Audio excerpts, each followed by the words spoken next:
The purpose of Anne of Green Gables was not to provide comfort. It was designed to feel that way.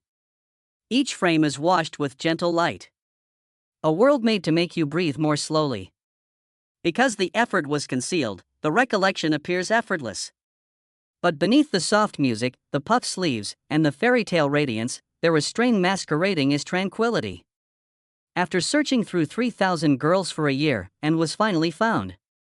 Marilla wasn't merely depicted. Ainley's heart was formed by Colleen Dewhurst. Furthermore, Green Gables was never a single house but rather a delusion that was put together piece by piece to resemble a home. These are 14 strange facts about Green Gables, a place where peace was achieved through hardship and warmth was created the hard way. Enter Anne. The delusion started at this point. First of all, Kevin Sullivan did not properly fall in love with one of Green Gables. Curled up with the novel, he didn't find it. He didn't read it again and lose interest. Though he hadn't read the book yet, he received a call, a proposal, and an intriguing-sounding business prospect. Really, all he had was a dim recollection of a fifth-grade teacher reading aloud. That was it. Just a term that seemed familiar and a gut feeling that it would work, no preoccupation, no blueprint. Sullivan therefore raced to the paperwork rather than the pages. He began to investigate the true owner of the dramatic rights. And what ought to have been a straightforward rights puzzle became a convoluted and lengthy one. He didn't fully commit and take on the roles of writer, director, and producer until he had figured out the legal maze. And wasn't a nostalgic person at first. Before the second tale, it started out as a risk on paperwork. And enters quickly in the original Anne of Green Gables, almost like a gust of words in red hair. Before you can get settled in, Anne is already traveling to Green Gables when Rachel Lynn spots Matthew Cuthbert on his way to the train at the beginning of the novel. Though largely in the form of hints and shadows, her past existence is present. Hints were not what Kevin Sullivan wanted. A child with that much imagination isn't performing, therefore he demanded cause and effect. She's making it. In order to expand Anne's life prior to Prince Edward Island, Sullivan collaborated with co-author Joe Wesenfeld. He recalled the Mrs. Hammond years, the crowded home, the never-ending kids, and the monotonous routine. These subtleties are hardly mentioned in the book. In the miniseries, they serve as a subdued explanation for everything. There is no melodrama, only neglect, weariness, and a girl discovering the one unbreakable talent that allows her to escape into her own thoughts. After seeing that, Anne's arrival at Green Gables no longer feels like the start of the story. It has the feel of a rescue. Sullivan then made a second alteration that appears to be smaller but extends farther. He pushed the scene ahead. The 1880s are the foundation of Montgomery's world. In order to create a style that felt softer, lighter, and more approachable for contemporary audiences, Sullivan, who was influenced by her early years, brought it closer to the Edgeworthian period. Music, however, that change has a crazy effect. Anne's future is subtly rewired. Later versions can suddenly situate Gilbert in World War I by moving the story forward, something that the chronology of the original book doesn't naturally support. Therefore, Sullivan didn't simply adapt and when given two options. He changed the calendar she would be living under and brought her emotional genesis into sharper perspective. The same girl, the same Green Gables, but with a different clock ticking away in the distance and a deeper wound beneath it. Third, it was never going to be easy to cast Anne Shirley. It became a full-fledged nationwide quest for Kevin Sullivan. The kind where everyone has a reel and in their brain, everyone has an opinion, and one poor decision might ruin the miniseries before it even airs. Furthermore, the casting office was not where the quest began. It all began with a legend. Sullivan received an unexpected call from Katharine Hepburn one day. In 1934, Hepburn had a dream of playing Anne herself, and she never gave up on that role. Decades later, she had an idea. Take a plane to California and give her niece, Schuyler Grant, an audition. Sullivan did, and he was truly impressed by Grant. Freckles, an expressive face, natural red hair, and emotional stability. For an instant, it seemed as though the issue had already been resolved. Then the door of reality crashed. The CBC and Telefilm Canada insisted that a Canadian actress be cast in the role since one of Green Gables was considered sacred Canadian territory. Not even a Hebron recommendation would be an exception. When Sullivan returned to the beginning, the square grew significantly larger. From Newfoundland to Vancouver, auditions were held throughout the course of the following year. Over 3,000 girls were spotted. It didn't take Sullivan long to discover that he wasn't searching for cute or precious. He required emotional range, training, and endurance. A child who could virtually handle the weight of a multi-night event. Megan appeared early on in that process. She didn't pop at first, either.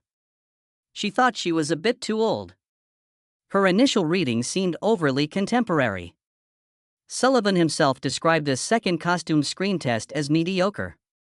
Something about her lingered in his mind, even though most people would have gently moved on at that point. Then came the callback that made all the difference. A catastrophe occurred at home on the day of her subsequent audition. The house was flooded when Fallow's toilet spilled. The floor was dripping with water. Stress, panic. She was unsettled, agitated, and arrived late.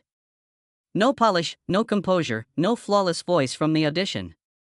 And arrived at that point because the pandemonium exposed something raw, impulsive, wired, and emotionally vulnerable once the acting mask was off. Every day, and lives inside the same storm. Later, Fallows remarked, "It just seemed to click." Sullivan also sensed it right away. And wasn't being demonstrated by an actress. Fallows wasn't merely wishing that a female would become her. She had a strong desire for it that verged on superstition. She taped affirmations, such as "I am Anne of Green Gables," all around her home. She was aware of the gravity, the scrutiny, and the reality that certain viewers would object to any portrayal of Anne that differed from the one they were raised with. Nevertheless, she took the chance, music, and the outcome is nearly flawless. There was no disappearance of Skylar Grant.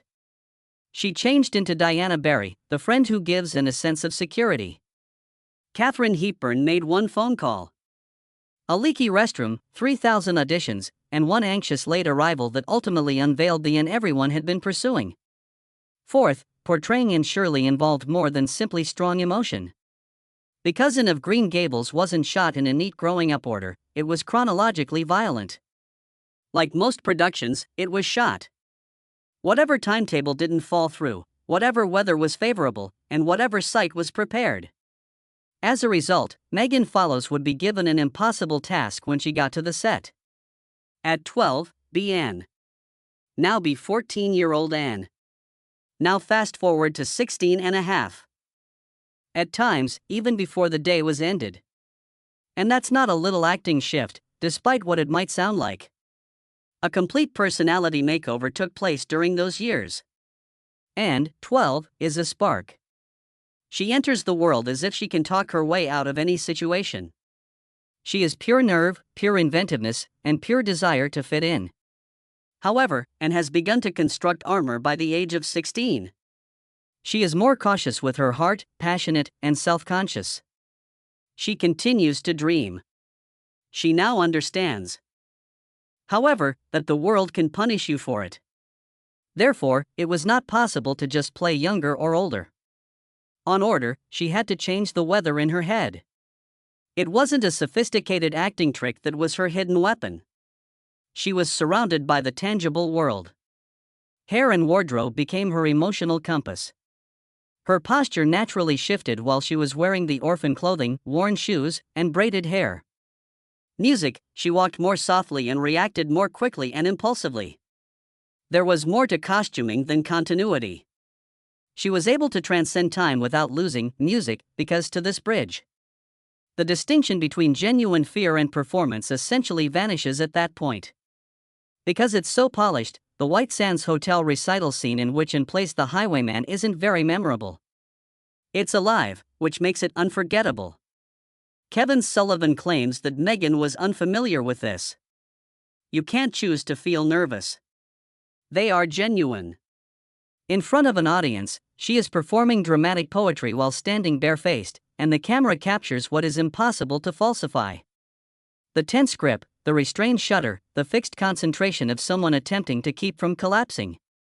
and is not the only person on that platform, which is why it lands so forcefully. Megan is as well. An odd sort of ghost narrative is even added by the setting. The actual Windermere home served as the filming location for that scenario. A magnificent hotel that was destroyed by fire in 1996. The building disappeared while it was being utilized as a setting for another movie. Music, it didn't. Anne's development feels so genuine because of this. It wasn't made in a straight, pleasant line. It was lived in fragments. Like outfit changes, childhood, adolescence, and early adulthood are interchanged. Real enough to cause pain, yet not smooth or simple. Casting Gilbert Blythe at number 5 was becoming a silent crisis. The schedule was getting closer, and the production had taken shape. Gilbert, the one figure who must equal Anne's fire without extinguishing it, was still unlocked, nonetheless. Time forces you to do that, and Kevin Sullivan was already leaning toward another actor. You move, you pick, and you hope. And then, from the least glamorous place on earth, came the solution. Diane Pauley, the casting director, attended a local high school play of The Wizard of Oz. One performer stood out amidst the fervor of school play. Not well known, not television trained, simply a presence that seemed immediately distinctive. Pauley didn't wait for approval from a committee. She hurried to Sullivan's office, dropped the picture she had taken of him at Disneyland on his desk, and essentially called the shot. Gilbert is this person. Jonathan Crombie was the actor. He didn't have a resume that shouted leading man. Mostly school plays and amateur theater, little camera comfort, and no screen credits. He went into the audition as if he was unaware of the seriousness of the situation. And he was trembling so much that he could hardly talk when the phone came in to tell he had received the part.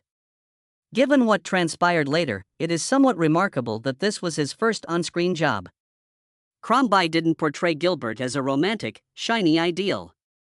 He made him seem like a typical boy, warm, competitive, taunting, and awkward, just how teens are. Someone who develops the maturity to admire Anne after making fun of her because he finds her fascinating.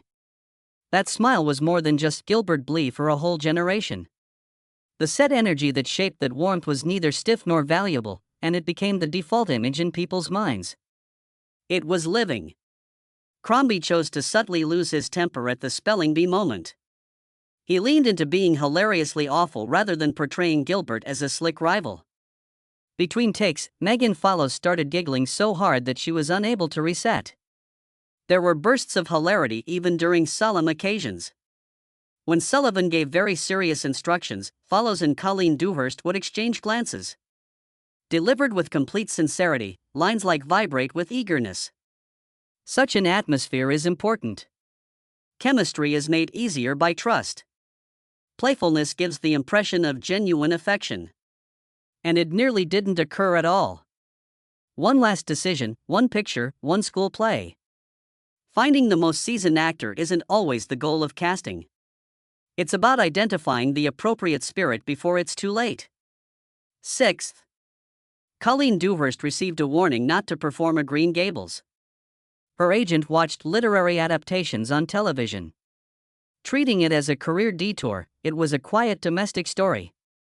Dewhurst heard another sound. She recalled the book as a childhood memory rather than as a classic or a homework assignment. After those early bedtime readings, she later said it was the first book she really remembered her mother reading to her. Therefore, it didn't feel like a role to play when Marilla Cuthbert appeared. It seemed like something to keep safe. She instantly said yes. She also brought that personal gravity to every aspect of the production on set, including the untidy ones. Dewhurst was a well-known and powerful theatrical performer. Her biggest strength, however, was not memorizing. She didn't freeze when lines dropped. She preserved the moment. In the middle of a sentence, she would make up terms like boofers, Husigis, and whatchamacallits, as if Marilla's rigid intellect had hit a pothole and refused to acknowledge it. She continued to ramble a longer speech during the dinner scene with Miss Stacy, substituting your rambling methods with spontaneous language that strangely came off as even sharper. One such example is the sound of your own voice and your distracted opinions. It warmed the set rather than detracting from the scene. the actors would chuckle. Dewhurst's senses were so keen that even her errors had personality, which led to retakes. Nothing seemed rigid or museum quality. It exhaled.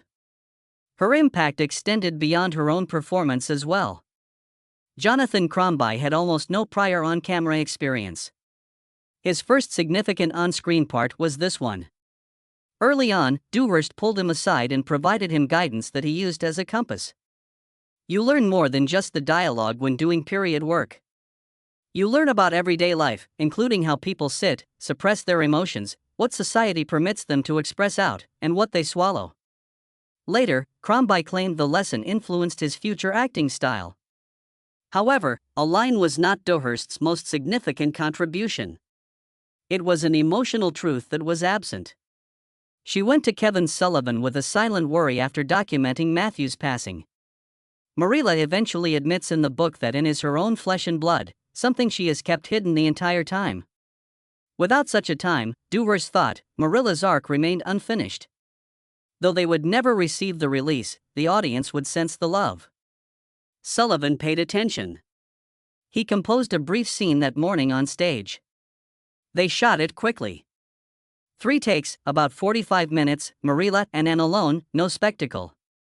Grief is so intense that honesty eventually triumphs over constraint. Dewhurst requested that scene, and it turned up to be one of the most heartbreaking parts of the whole show. She completed Miller, not simply portrayed her. 7th, Anne of Green Gables subtly united a community by casting music in it. Additionally, Kevin Sullivan didn't rely on child actor magic when he required something that seemed authentic, particularly from kids. He grabbed for family, the one thing you can't fake. Minnie Mayberry Berry is the most obvious example. Because her crew scene isn't cute drama, Diana's younger sister turns into the miniseries emotional minefield. Panic is the cause. Adults scramble in fear as a youngster struggles for air. Morgan Chapman, Sullivan's own 4-year-old niece, was cast. Furthermore, he later acknowledged that he was unsure about her ability to handle such a serious situation. The set was overpowering, noisy, and scorching that day. Music, Morgan began to cry after feeling exhausted and bewildered. The performance that ended up on TV lacked polish as the camera continued to roll. It was unadulterated passion showing through. The kind that gives the impression that everyone in the house is holding their breath. Sullivan has also exercised caution when it comes to the boundaries. Her parents were present. The disturbance was brief and widely seen, and she was normally content on set. Instead than pushing a child too far, the power came from catching something honest in a safe environment. You see that tendency elsewhere once you recognize it. Morgan made a comeback in the follow-up. Megan appears on television after his mother, and other family members made subtle appearances in minor roles. It wasn't marketed as a gimmick. The environment remained cozy, recognizable, and subtly plausible thanks to the realistic, personal casting. Anne doesn't feel like a production that came in and, music, disappeared because of this. It has the feel of a place with roots. 8th, Anne Shirley's puff sleeves in the Green Gables are not a cute part of her attire. They are a statement, a small imagination brought to life. The kind of dream that Anne holds onto since she has been told her entire life that she is not allowed to have desires. And those sleeves weren't a coincidence. They were designed. In order for them to be as tall and exaggerated as Anne had envisioned, the costume team had to manually pack them with extra cloth. It wasn't style, it was structure. Additionally, the difference was immediate when the filling was inadvertently overlooked in later scenes. The magic flattened and the puff fell. Kevin Sullivan saw it immediately. The actors began defending the illusion themselves as a result. One scene at a time, Megan Follows subsequently claimed that the performers started stuffing the sleeves on their own, determined to make them the puffiest puffs imaginable, as if they were manually defending Anne's fantasy. And after you realize that, the sleeves start to feel more like a promise they refused to breach than a piece of clothing. However, the visual battle was limited to the sleeves. The actual battleground was beneath the clothes. Every long day became a silent endurance test thanks to corsets, layers, constriction, and period underwear. It was necessary for authenticity. Colleen Dewhurst was not going to put up with it.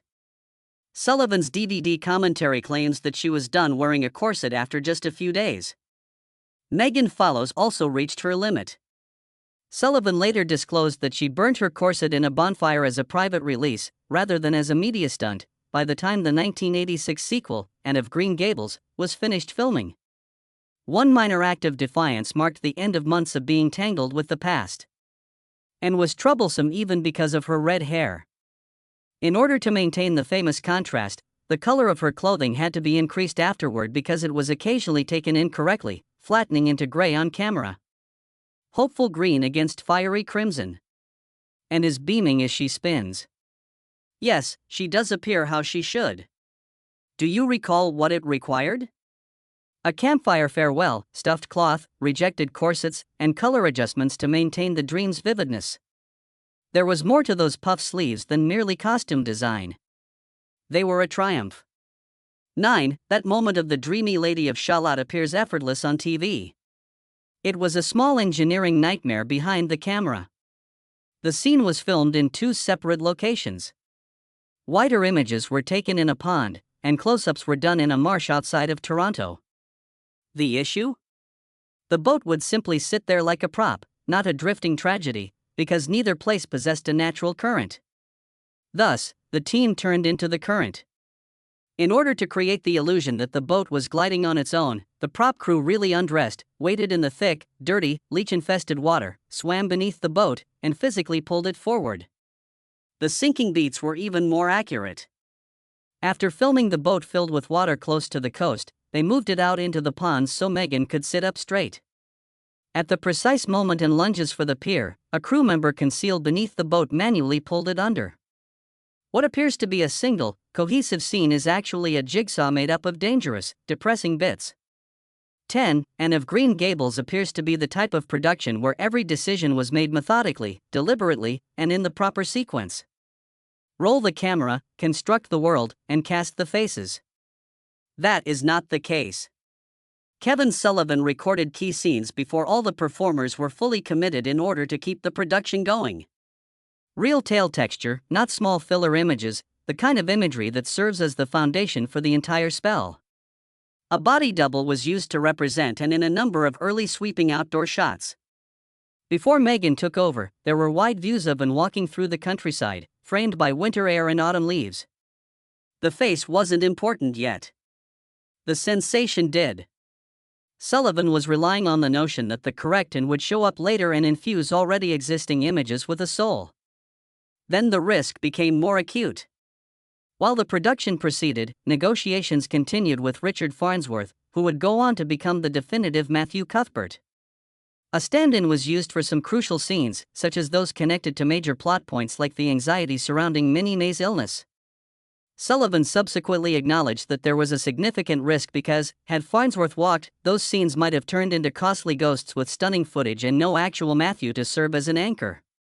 When scheduling conflicts arose, doubles were occasionally used for Farnsworth and Colleen Dewhurst even after the cast was finalized, with close-ups taken later to complete the illusion.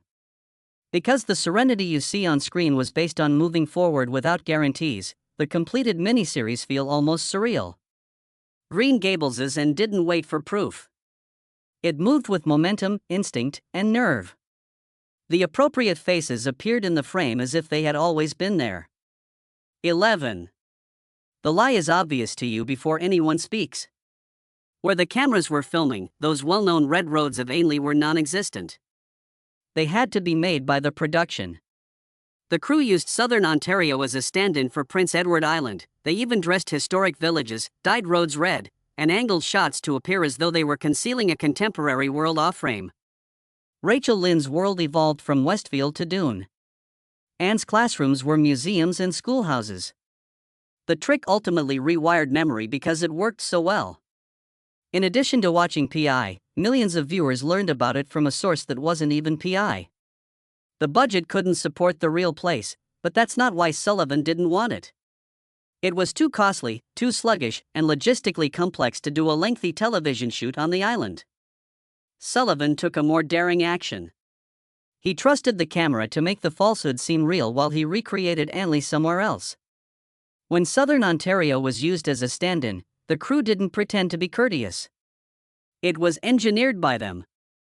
To replicate PI's renowned soil, roads were really painted red. Until historic villages became to resemble memory rather than Ontario locales, they were repurposed and decorated. The center of Ainley was Westfield Heritage Village. For Rachel Lynn's universe, Doon Heritage Village served as a double. Anne's classroom at the Simcoe County Museum was a schoolhouse from the turn of the century. Pickering Museum Village even hosted the Ridgepole Walk, one of the story's most cherished scenes. The rest, like a puzzle, was then filled in by the production. Queen's College was represented by structures from universities. Aunt Josephine moved into the exquisite Spadina Museum. Almost no one ever noticed as Ontario was transformed shot by shot into something it wasn't. Finally, there's a twist that makes it seem nearly fated. Montgomery's hometown of Kendish served as the inspiration for Anley on PI. However, Montgomery wrote, the geography drifted. The spirit quietly circled back. That's why the miniseries lasts. It didn't just capture a music setting. It manufactured one so meticulously that it became the actual Anley in people's minds, and many of the Ontario locations used for filming are close to Lille, where he later resided. 12. Green Gables was put together, not located. A Frankenstein of places rather than a single comfortable home ready for filming. Every room was rebuilt on a soundstage so that the quiet times could be handled like theater, with a front from one actual farm and a back from another. A busy modern road and an active working property just outside the shot were concealed by the iconic fence, which was built for the camera, paint, angles, and serene frame. And that is its genius. Because Green Gables was created by choosing the appropriate components and removing the seams, it has the feel of home. Kevin Sullivan constructed it in the same manner as the narrative constructs comfort, piece by piece, and he skillfully concealed the seams so that your mind stitches it together into a single, ideal location. Butternut Farm, a genuine operational farmhouse northeast of Toronto, provided the front exterior. The camera loved it, but reality didn't, and it became the quintessential Green Gables picture. The house was close to a contemporary road, and the sound of passing cars permeated the stillness. The angles were stuck. You run the risk of exposing modern life just outside the frame if you go too wide. Additionally, the scene kept attempting to undermine the illusion because it was an active farm. Thus, damage control was carried out by the production in a manner akin to a period theft. Modern agricultural machinery has to go. Because the storybook sanctuary wasn't naturally there, the outside was repainted, and the now iconic white picket fence was constructed especially for the photo shoot. It needed to be produced. The trick then improves even further. For better sightlines and landscape control, a completely separate location was used to capture the back of Green Gables. Because the edit never allows you to compare too much at once, the switch is unnoticeable. What the camera doesn't see is filled in by your memories. Additionally, there was no farm at all where the series' emotional center, the heart of the home, was located. It feels like a single, continuous area because every inside scene was shot on a soundstage that was designed to mirror the exterior. Sullivan had complete power at that point. The freedom to move the camera near enough to capture even the smallest changes in Anne, Matthew, and Marilla's faces, along with steady lighting and quiet sound. In a real farmhouse, the moments that make Green Gables feel sacred would not have been conceivable. Green Gables, then, is not a place. It is a building. The interior was constructed from scratch, the front was taken from one farm, and the back was taken from another.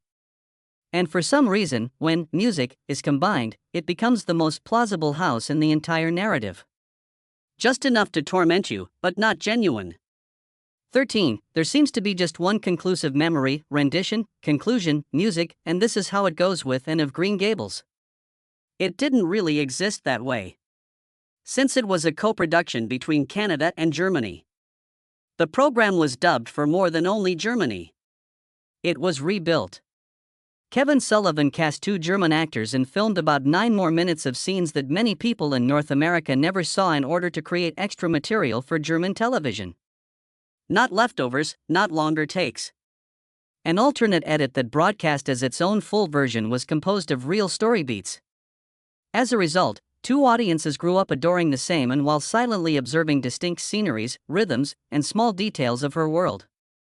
However, it wasn't for another nation that the biggest transformation occurred. For the final impression, that is. Sullivan detested the first ending. To him, the tone betrayed what it had earned, the pace seemed hurried, and the lighting seemed lifeless. Gilbert's carrot tease lands like a charming gag in the original rendition. A harmless sitcom button, a lighthearted swat. However, Sullivan felt it shrink her as she crossed the finish line. He therefore took the costly and dangerous route that most producers steer clear of. He walked back and took another image of the conclusion. The intensity in the punchline was removed. It was replaced with something more subdued and courageous. Just a moment that lands like development and recognition, without a wink or joke armor. That's the reason this miniseries remained popular. Not only was it modified, but it was adjusted until it felt authentic. Various cuts are made all around the world. One ending was changed at the last minute. Furthermore, the surviving form doesn't make you laugh. It gives you a lasting impression. 14. For a week after its 1985 premiere, Anne of Green Gables didn't feel like television. Like a national event, it landed. The kind of adaptation that, by not making fun of the book, hurrying through it, or sanding it into wallpaper, made people sit up straight. The audience quickly sensed that it was taking the story seriously. The industry then began to pursue it with awards. With an Emmy, numerous Geminis, and a Peabody for Kevin Sullivan, the miniseries piled up accolades quickly. The actual signal flare is that final one. No, a Peabody isn't a good job award. It's the kind of acknowledgement that this work accomplished more than just amusement and that this matters culturally. It improved the quality of television. Sullivan did not let that moment to pass. He transformed it into infrastructure. Rather than leaving, he surrounded it with a whole screen universe that spread outward like ripples from a single flawless stone drop. Music, the sequel, Anne of Green Gables, came first. Road to Anne, which accomplished more than simply spin off the brand, then expanded the world. For viewers who wished to live in that tone indefinitely, it became a comfort ritual in and of itself. After that, there were animated versions, continuations that followed Anne and Gilbert into adulthood, and finally more avant-garde entries that changed timelines and took more drastic turns. Sullivan's adaptation didn't only coexist with the book for years. For a large audience, it dominated the mental image. And was no longer merely a role played by Lucy Ma Montgomery. Megan Follows was Anne. It was Marilla by Colleen Dewhurst.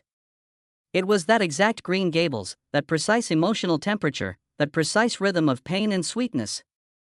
Dominance like that always comes at a cost.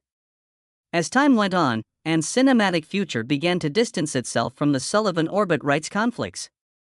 New partners, new strategies, music, and ultimately the unavoidable change in continuing without the creative power that shaped her television persona for decades. However, here is the section that demonstrates the true depth of the influence music has. His version remains in the room even when Sullivan is not present. The emotion he caught in 1985 is compared to every new Anne. Not the spirit, not the costumes, not the finances. Awards are a moment in time. Franchises may break up. However, Anne of Green Gables' success left an impression. That's Anne of Green Gables' secret. It's more than the lyrics, the music, or the setting. It's the way it makes the past seem palpable, as if you could walk through the screen, hear the wind rustling the trees, and briefly think that goodness can still triumph. And the charm only grows stronger once you realize what it takes to evoke that emotion. Check out the links below for the DVD or multiverse release of Anne of Green Gables if it still transports you back to Anne and that peaceful feeling of wonder. Thank you for viewing. Until the next one, see you.